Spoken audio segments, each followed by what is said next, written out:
ఇక్కడ ఇచ్చినటువంటి ప్రశ్నలో ఎక్స్ మైనస్ 3 ఎక్స్ ప్లస్ 6 మూడు పదాలు గుణశ్రేణిలో ఉంటాయి అని చెప్పడం జరిగింది.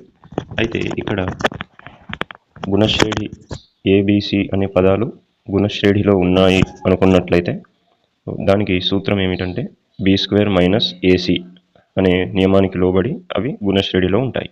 కాబట్టి ఇప్పుడు ఈ మొదటి ఎక్స్ని ఏ అని, ఎక్స్ మైనస్ 3ని బి అని, ఎక్స్ ప్లస్ 6ను సి అని అనుకుని మనము ఇందులో ఏబిసి విలువలను ప్రతిక్షేపించినట్లయితే ఎక్స్ మైనస్ 3, ఎందుకంటే బి అనేది ఎక్స్ మైనస్ 3 అనుకున్నాం కాబట్టి ఇది ఏ, ఇది బి, ఇది సి.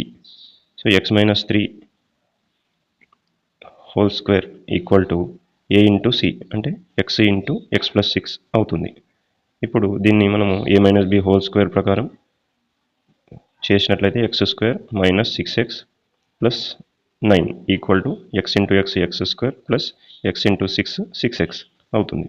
ఇప్పుడు అన్ని విలువలు చరరాశులు ఒకవైపు, స్థిరరాశులు ఒకవైపు మార్చుకున్నట్లయితే 9 equal to x² plus 6 X, ఈ x² అటు వెళ్తే మైనస్ x² మైనస్ 6x అటు వెళ్తే ప్లస్ 6x అవుతుంది.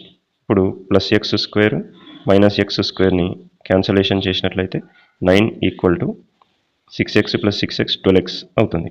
ఇప్పుడు x విలువ కనుగొనడానికి 12ని అటు పంపించినట్లయితే 9/12 ఈక్వల్ టు x అవుతుంది.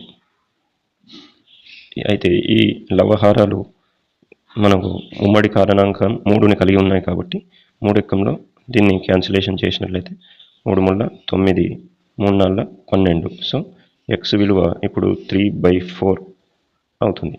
కాబట్టి మనకు సెకండ్ ఆప్షన్ కరెక్ట్ ఆప్షన్ అవుతుంది.